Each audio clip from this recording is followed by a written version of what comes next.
I love you for infinity. Cause I love you for infinity. I love you for infinity.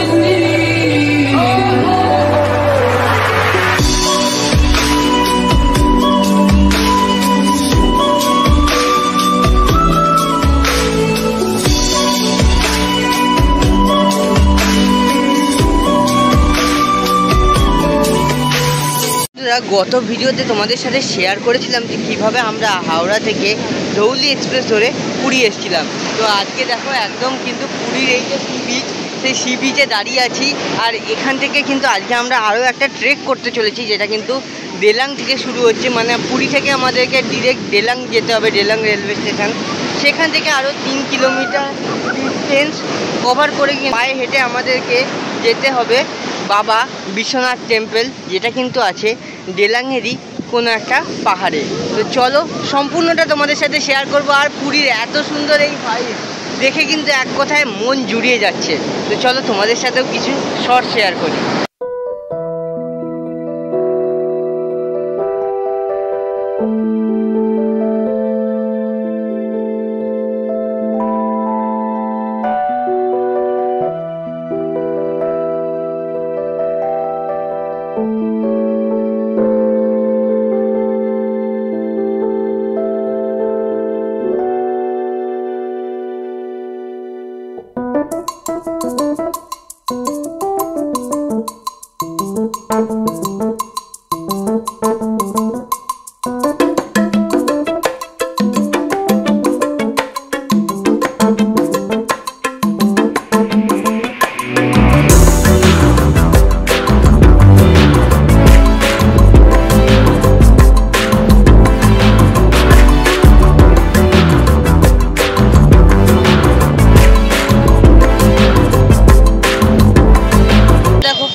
আমরা sea beach থেকে বেরিয়ে গেলাম আর এবার চলে এসেছি আবার স্বর্গদ্বার রোডে।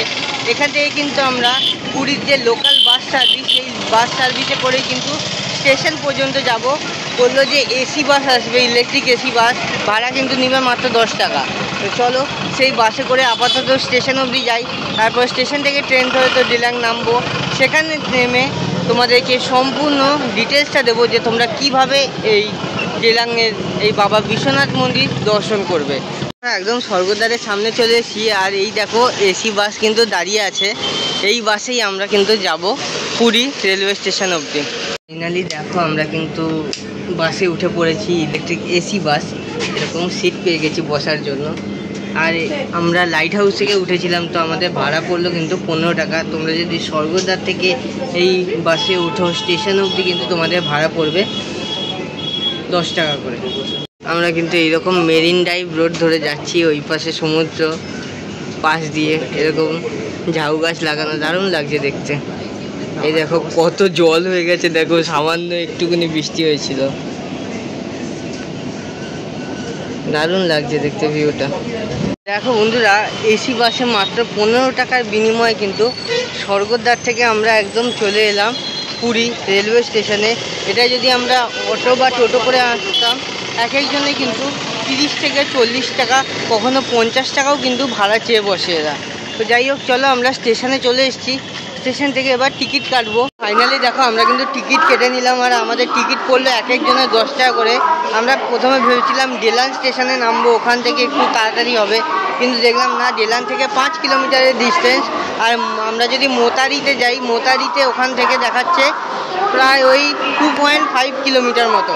তো আমরা ডিসাইড করলাম যে আমরা মোতারি যাব। তো মোতারি অবধি কিন্তু আমরা টিকিটটা কেটেছি। তো চলো এবার ট্রেন এলে কিন্তু সরাসরি তোমাদের সাথে ট্রেনে দেখা হচ্ছে। পুরী থেকে কিন্তু আমরা এখন খুর্গা রোড মেমুতে উঠে পড়েছি। আর এই মেমু ছাড়ার টাইম হচ্ছে পুরী থেকে 11টা বেজে 25 মিনিটে।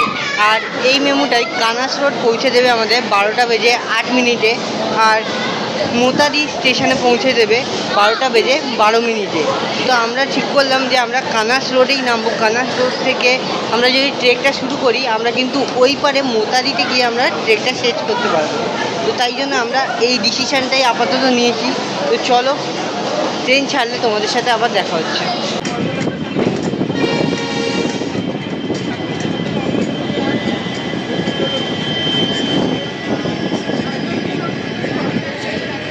তো ফাইনালি কিন্তু আমরা কানাস রোডে নেমে পড়েছি, আর এখান থেকে কিন্তু আমাদেরকে টোটো বা পায়ে হেঁটে 2.8 কিলোমিটার মতো যেতে হবে, দেন কিন্তু আমরা এই ট্র্যাকটা শুরু করতে পারবো।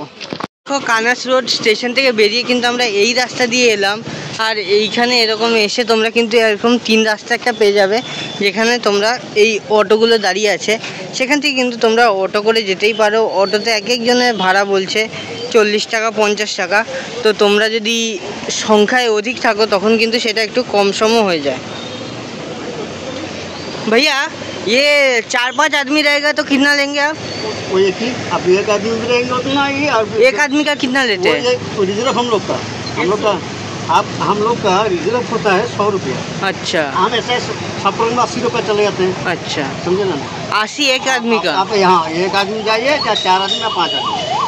বন্ধুরা দেখো, তোমরা যদি একা আসো তখনও কিন্তু 80 থেকে 100 টাকা লাগবে, আর তোমরা যদি 4জন 5জন থাকো তখনও কিন্তু 80 টাকাই লাগবে। মানে এক একজনের ভাড়া হয়তো 20 টাকা কি 30 টাকা করে ধরা হচ্ছে, বা 20 টাকা করেই ধরা হয়। যদি 4জন আসে, 4জনের 20 টাকা করে হলেই কিন্তু 80 বা 100 টাকা হয়ে যাবে।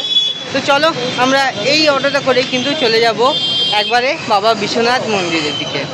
ফাইনালি কিন্তু আমাদের অটো ছেড়ে দিল কানাস রোডের সামনে থেকে। তো এবার আমরা চলেছি সেই বাবা বিশ্বনাথের মন্দিরের দিকে। এই মন্দিরটা নাকি শ্রাবণ মাস যে সামনে গেল সেই মাসে নাকি বিশাল ভিড় হয়, আর এই যে রাস্তাটাও নাকি খুব সুন্দর।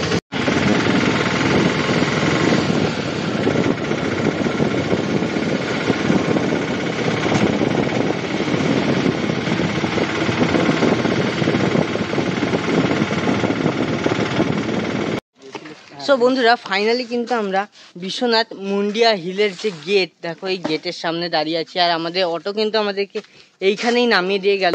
এখান থেকে কিন্তু আমাদেরকে 200টা সিঁড়ি ভেঙে ওপরে উঠতে হবে। তো চলো আমাদের এই ছোট্ট ট্রেকটা শুরু করা যাক।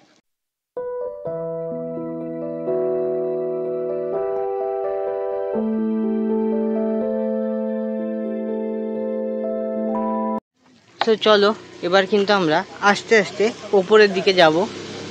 তো এইরকম কিছুটা কিন্তু ন্যাচারাল ভিউ, চারিদিকে সবুজায়নে ঘেরা এই বিশ্বনাথ মুন্ডিয়া হিলসের রাস্তাটা। সো বন্ধুরা এবার চলো এই ছোট্ট ট্রেকটাকে কিন্তু আরো রোমাঞ্চকর করে তোলা যাক।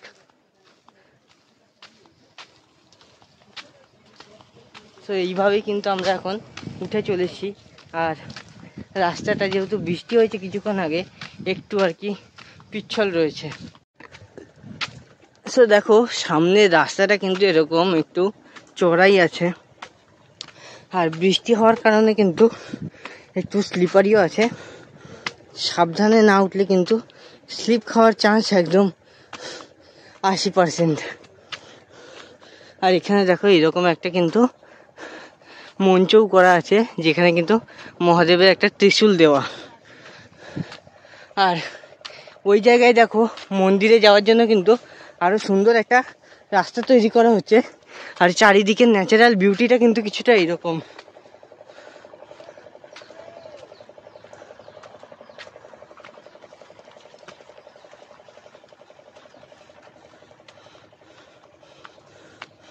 আর এইরকম এতটা রাস্তা কিন্তু আমরা অলরেডি উঠে চলে এসেছি, আর এইখান থেকে পুরো নিচটা দেখতে পাচ্ছ কত সুন্দর লাগছে কিন্তু দেখতে। উপরে কিন্তু আকাশে হালকা হালকা মেঘও করেছে। সো এইভাবেই কিন্তু হেঁটে চলেছি আমরা বাবা বিশ্বনাথ মুন্ডি হিলসে। তো এখনো কিন্তু আমাদেরকে অনেকটাই যেতে হবে আরো। আর চারিদিকে জাস্ট ভিউটা দেখো, অসাম লাগছে কিন্তু। তো চলো যাওয়া যাক বাবার নাম নিয়ে। তো শ্রাবণ মাসে তো আসতে পারলাম না, শ্রাবণের শেষেই এসেছি।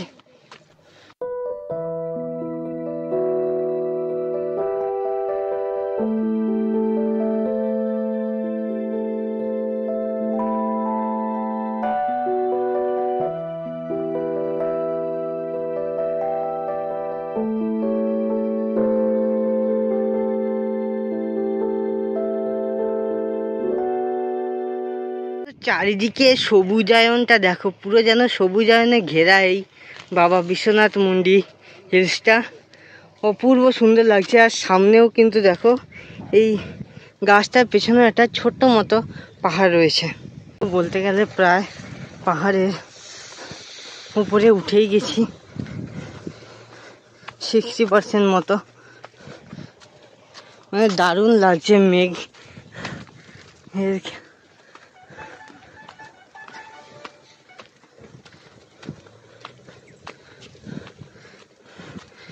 আর এই কাকু দেখো, যেমনটা বললাম, কাকু 4-5 বার এরকম করে জলের বোতল নিয়ে উপরে যায় আসে।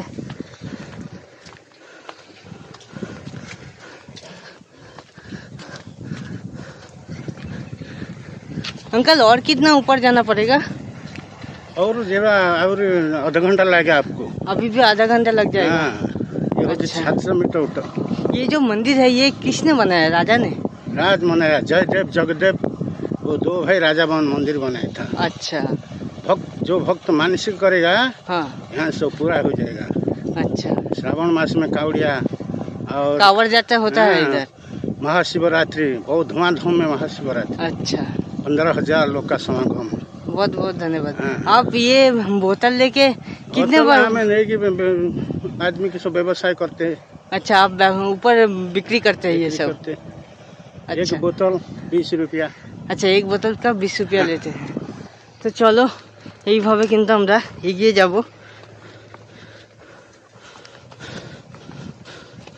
এখনো বলছে আধ ঘন্টা মতো লাগতে পারে।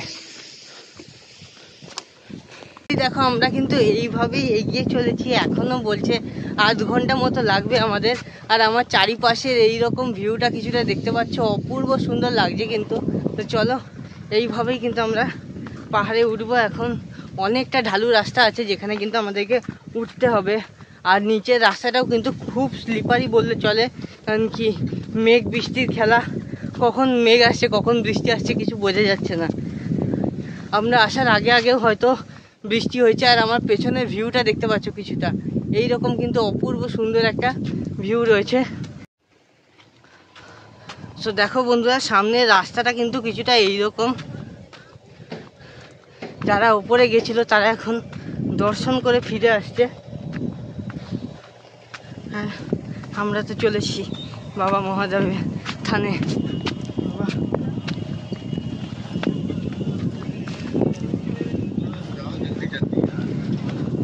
রাস্তা কিন্তু প্রচুর স্লিপ করছে।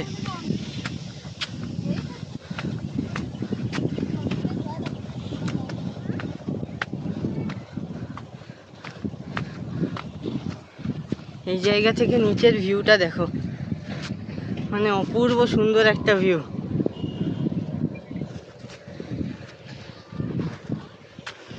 আর আমাদেরকে কিন্তু এখনো উঠতে হবে।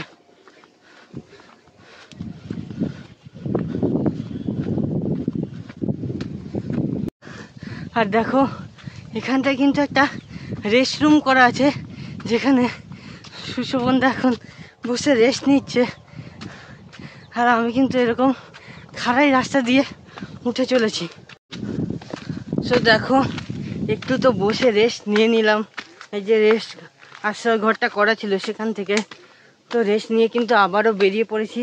এখনও আমাদেরকে 20 মিনিট মতো ট্রেক করতে হবে। আর রাস্তাটা এত স্লিপারি না, ভয় লেগে যাচ্ছে, কখন পা পিছলে যায় কিছু বলা যাচ্ছে না। তো বাবার থানে যাচ্ছি, বাবা তো নিশ্চয়ই রক্ষা করবেনি, তো সেই আশা নিয়ে চলো যাওয়া যাক। আর এতক্ষণ কিন্তু মেঘাচ্ছন্ন ওয়েদার ছিল, আর এখন মানে কাঠ ফাটা রোদ্দুর, গা জ্বলে যাচ্ছে যাকে বলে এক কথায়। দেখো এতটাই রোদ্দুর যে আর পারা যাচ্ছে না। লাস্টে কিন্তু এবার ছাতা বা টুপি আমাকে বার করতে হবে। সো অবশেষে ব্যাগে ভাগ্যিস একটা টুপি নিয়ে এসেছিলাম, সেই টুপিটাই আপাতত চলো পরে নেওয়া যাক। পরে আবারও ট্রেকের উদ্দেশ্যে বেরিয়ে পড়ি, কারণ কি এখান থেকে আবার আমাদেরকে ট্রেন ধরে ভুবনেশ্বর যেতে হবে। সো দেখো ফাইনালি কিন্তু টুপি পরে নিলাম। টুপি পরে আবারও ট্রেক শুরু করেছি, আর পা কিন্তু খুব পিছলাচ্ছে।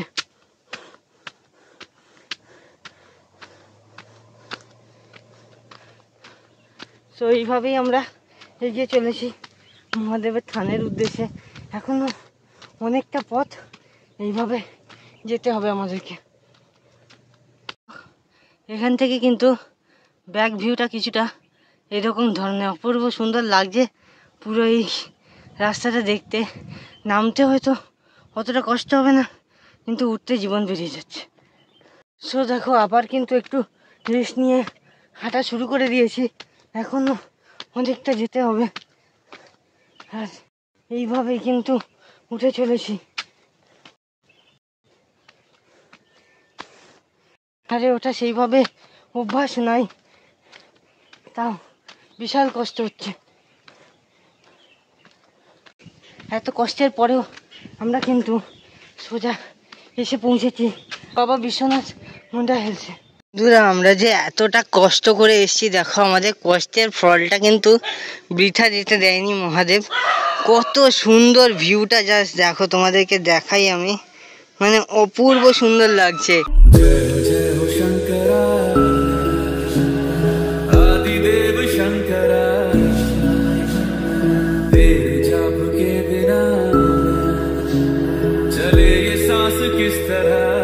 বন্ধুরা এবার কিন্তু আমরা একদম মহাদেবের যে মন্দির, সে মন্দিরের সামনেই চলে এসেছি। দেখতে পাচ্ছ আমার সামনেই রয়েছে মহাদেবের মন্দির, আর এখানে রয়েছে কিন্তু ওনার হোমকুণ্ড। এই যে জায়গাটা দেখছো, এই জায়গায় রয়েছে কিন্তু হোমকুণ্ড, এইখানে আর কি হোম হয়ে থাকে।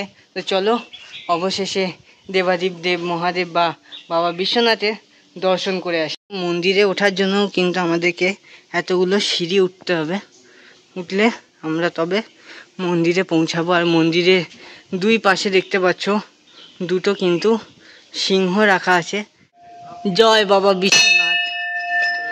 সো দেখো অপূর্ব সুন্দর একটা মন্দিরে কিন্তু আমরা চলে এসেছি। বাবা বিশ্বনাথ কিন্তু ভেতরেই বিরাজমান, আর এইখানে দেখো রয়েছে নন্দী মহারাজ। কথিত আছে যে নন্দী মহারাজের কানে কিছু বললে সেই কথাটা কিন্তু বাবা মহাদেবের কাছে চলে যায়। আর আমরা কিন্তু এখন সরাসরি বাবা বিশ্বনাথ দেবের যে গর্ভগৃহ, সেই গর্ভগৃহে কিন্তু আমরা প্রবেশ করেছি। এখানে দেখো এখানকার মন্দিরের মেন পুরোহিত, তিনি কিন্তু এখন পুজো দিচ্ছেন। আর এই হচ্ছে কিন্তু বাবা বিশ্বনাথের শিবলিঙ্গ।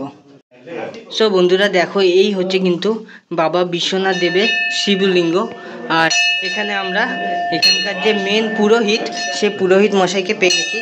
তো पंडित जी कुछ बताइए। अच्छा प्रभु सदाବେଳେ ଦୈନନ୍ଦିନ ପୂଜା ଅର୍ଚ୍ଚନା କରେ। अच्छा ये प्रतापपीठ लिंग जयदेव जगदेव दी भाई ଥିଲେ। ଜୟଦେବ ସ୍ୱପ୍ନ ହେଲା ଜଗଦଲପୁର, ଜଗଦେବଙ୍କୁ ସ୍ୱପ୍ନ, ଜଗଦେବପୁର ହେଲେ ଗୋଟେ ଆଉ ଗୋଟେ ଆ ତଳେ ଅଛି ଗାଁ ଯୋଉ ଅଛି, ତାଙ୍କ ଭାଇକି ସ୍ୱପ୍ନ ହେଲା, ସାନ ଭାଇ। ସିଏ ସେଠି ତାଙ୍କର ମନ୍ଦିର ସ୍ଥାପନା କଲେ, ସିଏ ସେଠି ପୂଜା କଲେ, ଏଠି ବଡ଼ ভাই ପୂଜା অর্চনা কলে। মধ্যে কিন্তু খুবই অফবিট একটা জায়গায় আমরা এসেছি আজকে। তো মোতারি স্টেশনের নিয়ারেস্টই কিন্তু পড়বে এই মন্দিরটা। এই মন্দিরে এসে তোমরা কিন্তু এখান থেকে এই বাবা বিশ্বনাথ মন্দির দর্শন করে যেতে পারো। তো অপূর্ব সুন্দর লাগলো কিন্তু এইখানকার এই মন্দির দর্শন করে। আশা করছি ব্লগটা এনজয় করছো। তো চলো আবারও আমরা ফিরে যাই আমাদের ডেস্টিনেশন ভুবনেশ্বরের দিকে। দেখো বন্ধুরা আমরা কিন্তু এখন পার্বতী মন্দিরের সামনে চলে এসেছি, আর এই হয়েছে কিন্তু মা পার্বতী। এখানে দেখো ঠাকুর মশাই কিন্তু পুজো করে চলেছেন। চারিদিকে এত সুন্দর ন্যাচারাল ভিউ। এখানে কিন্তু রয়েছে দেখো বজরংবলী, মানে এখানে কিন্তু অনেকগুলো মন্দিরই রয়েছে বাবা বিশ্বনাথ মন্দিরের পাশাপাশি। আমাদেরকে কি দেখাবে? গোহারিয়া ঘর। ये गोहरिया घर है। अच्छा। यहाँ से किसका बीमार होता है, अच्छा, किसका दिमाग खराब होता है, किसका अच्छा। शादी हुआ नहीं, किसका मानसिक करके ये घर रही तो आपका सब भलो हो जाएगा। ठाकुर रात में 7 दिन रहे हुआ, किस खाना नहीं खाएगा, यहाँ से रात में ठाकुर बहुत भयंकर देखेगा आपको। তখন এই মন্দির প্রাঙ্গণে ঘুরে কিন্তু আর নিচে যেতে ইচ্ছা করছে না, কিন্তু হাত পা বাঁধা যেতেই হবে। অবশেষে কিন্তু এবার আমরা নিচে যাব। আর আমরা কিন্তু এসেছিলাম কানাস রোডের দিক থেকে, আর এবার আমরা কিন্তু নামবো মোতারি স্টেশনের দিক থেকে। হ্যাঁ, আমাদের কিন্তু যাত্রাপথে মোতারি স্টেশনটা সব থেকে আগে পড়বে। বন্ধুরা কিন্তু এক্ষুনি একটা বিশাল আছাড় খেয়েছে, সাবধানে নামতে হবে, নাহলে কিন্তু একদম পুরো নিচে গড়িয়ে। প্যান্টের অবস্থা দেখতে পাচ্ছ কিছুটা।